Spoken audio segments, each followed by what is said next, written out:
This slide will cover a brief overview of both the vision and mission of IDHE at Stanford Healthcare, as well as IDHE in an interventional platform.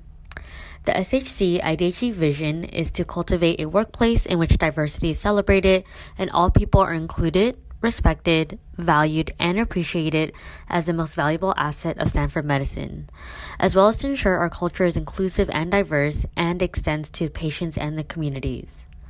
The SHC IDHE mission is to cultivate a compelling culture of inclusive diversity to attract and retain top talent and fuel our SHC vision, mission, and integrated strategic plan. Aligning with the SHC IDHE vision and mission, the IDHE mission for interventional platform is to cultivate a safe workplace by celebrating diversity amongst our employees and patients, as well as creating an inclusive culture to attract and retain outstanding and talented individuals. Hi, I'm Pete Poulos. I'm a radiologist here at Stanford. I've been here since 2004. In 1999, I graduated med school, and in 2003, I was a GI fellow at UC San Francisco, and unfortunately had a bicycle accident and got paralyzed from the neck down. And after being in the hospital for 2.5 months and doing a year of rehab, I gained some ability to walk and ride my Segway instead of a wheelchair, which I enjoy. But I came here to change careers and to be a radiologist, to practice more independently, and something that was more in line with my abilities. So I finished my residency here in 2009, and then been on the faculty since then. In 2018, I helped found the Stanford Medicine Abilities Coalition, which is an ERG here at Stanford Medicine, serving the medical school, Stanford Hospital, or Stanford Healthcare, and Lucille Packard Children's Hospital. We're open to everyone and anyone in the institution. We aim to create a community for people with disabilities, to do research about healthcare providers and patients with disabilities, to advocate for staff, faculty, students, and everybody else here at Stanford Medicine, and also to do education around disability inclusion and the importance of disability inclusion. We did a survey actually in December called the Justice, Equity, and Ability Survey, and more than 20% of the respondents said that they had a condition that would qualify under the Americans with Disabilities Act as a disability. So, I think a lot of people with disabilities feel like they might be the only one, or they're isolated, but in reality, we're surrounded by people with different disabilities and chronic illnesses. And so we're trying to bring people sort of out of the shadows and to join us in community, and instead of thinking of disability as a problem to be solved, to think about it as something to be celebrated and welcomed and included. We believe that healthcare providers and everyone at Stanford Medicine with a disability, because of their role both as a patient and as an employee, makes them especially in tune to the needs of our patients, and that including us will improve patient care.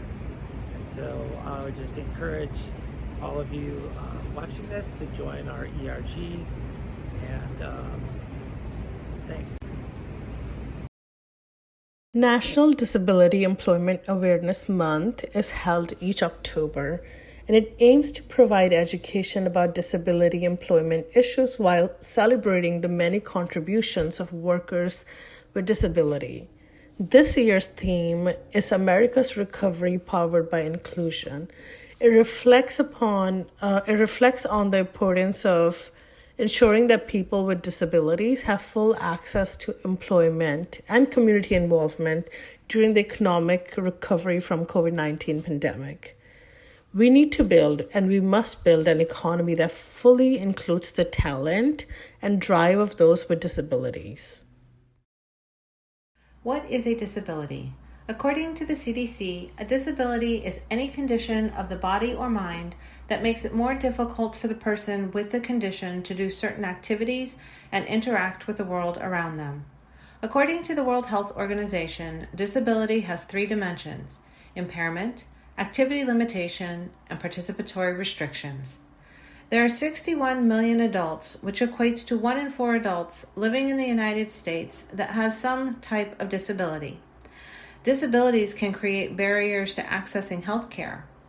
1 in 3 adults with disabilities ages 18 to 44 years do not have a usual health care provider. 1 in 3 adults with disabilities 18 to 44 years also have unmet health care needs because of cost in the past year. 1 in 4 adults with disabilities ages 45 to 64 years did not have a routine checkup in the past year. The history of National Disability Employment Awareness Month goes back to 1945, when Congress enacted a law declaring the first week in October each year as National Employ the Physically Handicapped Week. In 1962, the word physically was removed to acknowledge the employment needs and contributions of individuals with all types of disabilities. In 1988, Congress expanded the week to a month and changed the name to National Disability Employment Awareness Month. In his message recognizing NDEAM this year, Joe Javier, the director of the California Department of Rehabilitation, noted that historically, the unemployment rate for people with disabilities has been unacceptably high, and the COVID pandemic further negatively impacted this statistic. He went on to say, "For people with disabilities, what NDEAM symbolizes extends beyond the month of October. Acknowledgement of the value, diversity, and talent that they bring to the workforce. As the state and nation begin to build a pathway to economic recovery, I encourage business leaders to not overlook individuals who are qualified, able, and ready to work."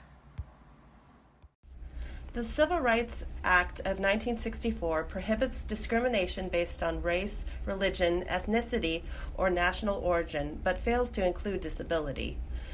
In 1970, the New York Board of Education was sued by Judy Heumann because her application for a teaching license was denied due to her wheelchair being deemed a fire hazard. 3 years later, the Rehabilitation Act prohibits any public institution that receive federal dollars to discriminate based on ability. In 1990, the ADA Act is signed into law, and in 2008, ADA Amendments Act grants broader protection to workers with disabilities. As you can see from history, progress has been made over several decades to protect workers with disabilities, with more work still to be done. My name is Michael Pham, and it's truly an honor to be part of the interventional platform IDHE to celebrate the 76th National Disability Employment Awareness Month and share my own personal experiences in the workforce. As a member of the disabled community, I have fought tremendously to question the status quo by combating unjust systems that exclude people like me.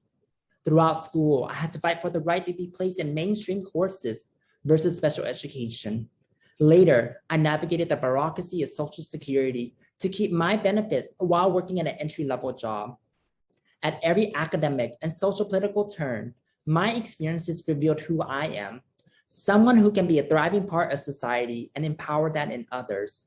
My personal vision is to become a transformational leader in mobilizing and advocating for marginalized community to fight discrimination and unjust practices everywhere. People with disabilities should no longer be doing separate jobs hidden from the public. Employers, community members, and the general public may doubt the ability of a disabled person compared to an able-bodied individual. But this perception is slowly changing because of disability rights activists. For example, I overcame institutional stigma around clinical workers with disabilities and ultimately created and implemented the first disabled etiquette seminar for Bay Area hospitals.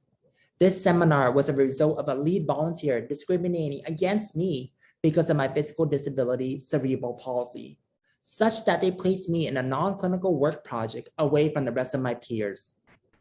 Their presumption made me realize that many individuals are not properly educated about the disabled. Instead of accepting defeat, I took this moment to create a learning opportunity where everyone could benefit. Through my seminar, I educated the public about different types of disabilities and the proper way to engage with people who have them. Not only does my platform challenge preconceived notions surrounding the disabled community, but it has also influenced the organizational culture by increasing the visibility of the disabled in the workforce. Hospitals are now more willing to give disabled individuals a chance in clinical work. When the health industry utilizes skills of disabled person, it breaks down hierarchies and barriers between patients and professionals and ensures dignity for all. My limited experiences led me to take leadership roles for the city, county, and state level developmental disability boards for California. To have a seat at the table, I have been able to change the culture and climate on how to support with people with disabilities by creating access and equity. My various roles have provided an opportunity for me to experience how can I make my dream to live in a world where people with disabilities are not looked down upon. Now, I am the very first disabled administrative fellow at Stanford Healthcare, and it has already been a transformative experience thus far. From the very first day, all the executives, senior leaders, and staff have welcomed me with open arms and treated me just like everyone else.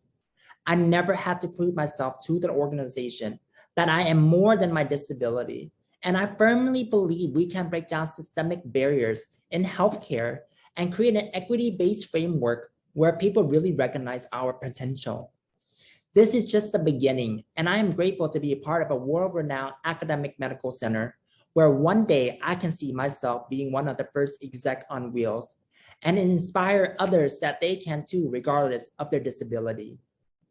Happy National Disability Employment Awareness Month. Thank you. 1 in 4 American adults are living with a disability. People with disabilities are more prevalent in the South. Disability affects more than 1 billion people worldwide. Adults with disabilities are 3 times more likely to have heart disease, stroke, diabetes, or cancer than adults without disabilities. Adults with disabilities are more likely than adults without disabilities to be current smokers. Millions of Americans live with disabilities every day. There are different types of disabilities, including hearing, ambulatory, vision, self-care, cognitive, and independent living.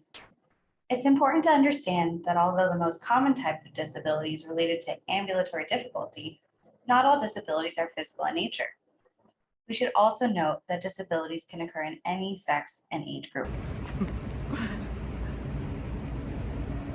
Hi, my name is Ken Sutha. I'm a pediatric nephrologist here at Lucile Packard Children's Hospital. I'm also co-chair of the Stanford Medicine Abilities Coalition, SMAC. In addition to all of that, I'm also a kidney transplant recipient myself. I have had 2 kidney transplants, my most recent about 3 years ago. The OR staff was so important in my experience of getting the transplant. The team that helped to bring me down to the OR, they talked to me, helped to make me feel more comfortable with all of the uncertainty and anxiousness that I had, and all of the team that was there around creating a positive environment for me as I was going into surgery. It's such an important role in our medical team, and thank you all for everything that you do in all different kinds of roles in the procedures. In terms of our role for SMAC, the Stanford Medicine Abilities Coalition, we aim to serve and support people with all different kinds of disabilities. Disability is extremely diverse. It can include not only physical disabilities and sensory disabilities, but also mental health conditions, chronic health conditions, neurodiversity, and more. And we really want to make sure to support all those here at Stanford Medicine who identify with those different conditions, and to enable them to do the most at their job so that they can, all the things that they bring to their positions can be valued here at Stanford. If you have any issues with related to disability, feel free to visit our website. You can find out more information about the different programs we have, and we can also help connect you with the right people to talk to regarding your disability and any accommodations. People with disabilities are a significant part of the American labor force. Here are some key statistics you should know.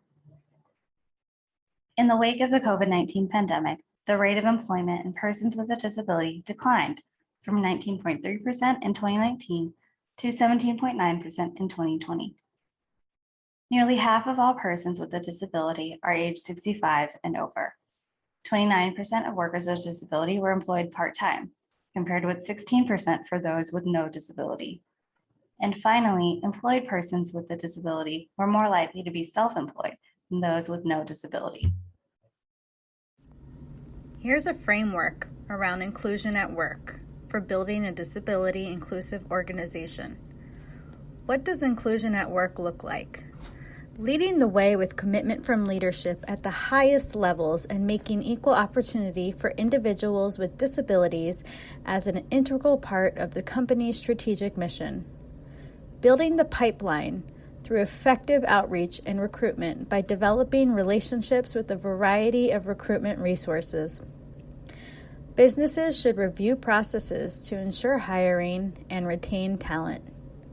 Employers should consider the policies and procedures to ensure effective implementation of reasonable accommodations. Communicate and be tech savvy. Measure success with accountability and self-identification.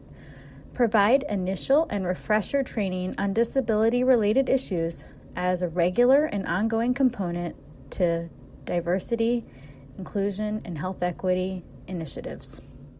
Here are some tips for interacting people with mobility disability. Face-to-face conversation with mobility disabled person should show respect as you would with others. You should be at their eye level to prevent the disabled from having to look up to you. Avoid conversation from behind to avoid being misinterpreted that you are not giving your undivided attention. Treat a disabled person as you would with any ordinary person by carrying out a normal conversation, such as sport, weather, etc. Equipment experiences. Avoid discussion experience with equipment unless asked, since each person experiences it differently. For example, do not say, "I understand what you are going through," or "being in a wheelchair must be difficult." When interacting with people with hearing disabilities, take the person to an area with limited noise. Be at their height level. Speak clearly and slowly. Do not scream, and be patient. When interacting with people with deafness disabilities, tap on their shoulder to get their attention. Be at their height level. Use sign language if you know how to communicate. Use their device if they hand it to you. Have a notepad and pen ready for the person to write on, and if necessary, use an interpreter. When interacting with someone with a blindness disability, use descriptive language. Do not point. Identify yourself. Use "See, I care." Carry out the conversation as you would with anyone else at work. When interacting with someone with a developmental and cognitive disability, carry out the conversation as you would with anyone else at work. Speak at their level of vocabulary. Be clear and concise, but most importantly, be patient.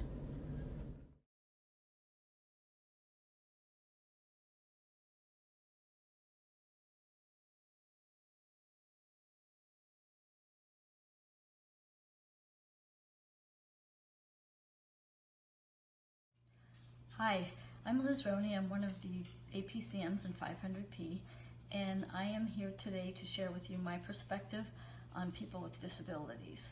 I have a sister who's disabled. She's got multiple sclerosis and was diagnosed when she was 41. She's been fortunate enough to be able to raise her family when she had full mobility, go skiing with her kids, go to their sporting events, and enjoy a full family life. As she entered her late 50s and early 60s, she experienced a loss of mobility and autonomy. I believe that this has impacted her confidence as well as her personality. She went from being a strong, self-assured woman to meek, timid, and cautious. She lives in the Bay Area, up in Marin, and I have the opportunity to have a lunch date with her on a monthly basis. We both look forward to it and enjoy it. I have experienced a lot of different reactions when I come in with her in the wheelchair. Some people will jump up to see if they can help out, and other people are looking away. I've learned a lot about her challenges, what we take for granted. Getting in and out of a car is a very fearful experience for her. I've learned to look for a high curb, which allows her to grab onto the bar inside of the car, and I can give her a boost, and she feels much safer.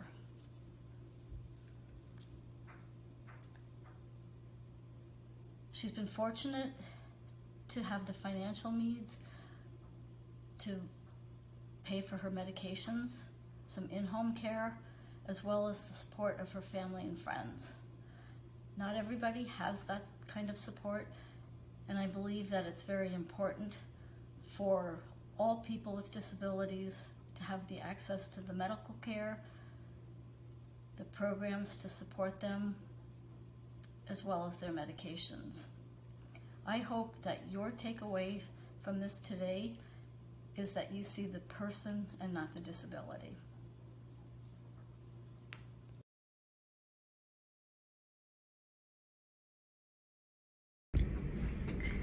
Hi, my name is Eda. I'm one of the APCMs at CAPR, or Cat Angio Prepost, and IR Prepost. So me and my son, Kiko, he is a 14-year-old boy. He is on the spectrum. And we talked earlier while I was taking him to school about what things we want others to know about him since he's on the spectrum. So things that we came up with are, we wish that people would make assumptions about what someone could do or cannot do, as like everyone on the spectrum is like different. It's like the variety, or like the differences that are present in each individual on the spectrum can be different. Like for him, which is, although common, it can be varied from one person to person. For him, like social cues and social thinking is difficult for him, so he is working on identifying the behaviors that are expected in different contexts. Like one behavior may be acceptable when you're in the swimming pool that may not be expected when you're crossing the street. So things like that, including like the appropriate distance. I know for a lot of people it's very automatic, like we know the appropriate distance or space to keep between ourselves and the person we're talking to. For some people on the spectrum, that might be difficult. And then he was wishing that people could be more understanding, that sometimes when people tell him one thing, that it takes him like 5 to 10 seconds to actually understand what is being told. And then from a mother's perspective, which I think might not necessarily be unique, is that I know that even in the best of circumstances, and even though I wish otherwise, that I would die. So I didn't mean for this to be so morbid, but I just like really am working on helping him become more independent and being more aware of his surroundings and be able to self-advocate. That's all. Thank you. Here's a quote by lead Ore J. Hernandez. My niece Ruby was born with trisomy 21, which is a genetic chromosome 21 disorder causing developmental and intellectual delays. I know my niece will have challenges, but what I've seen and learned from Stanford is that my niece will have a job here in the future if she would like to, because Stanford doesn't see the disabilities, they see the heart behind that disability. Hi, we have some amazing resources to check out on disability employment resources, such as the Americans with Disabilities Act, some resources in California, resources on the National Disability Employment Awareness Month that we're celebrating here today, the Job Accommodation Network, and the Department of Rehabilitation. Also, there's some local resources right here at Stanford Healthcare. We have the SMAC ERG, which you heard some people speak from today, and we are celebrating NDEAM here this month. So please check these out and get more involved. Thank you so much. Hey everyone, we really hope you enjoyed this morning's IDHE Town Hall on the National Disability Employment Awareness Month. We really would like some feedback, so please take out your phones, your Volt devices, your smart device, your iPad, whatever it is you have, and scan this QR code right here and give us some feedback. That's the only way we will get better and do better. And thank you so much for your time and your attention. A lot of hard work went into this presentation. We want to thank everyone who participated, and we appreciate you. Have a great day. Thank you. Bye-bye.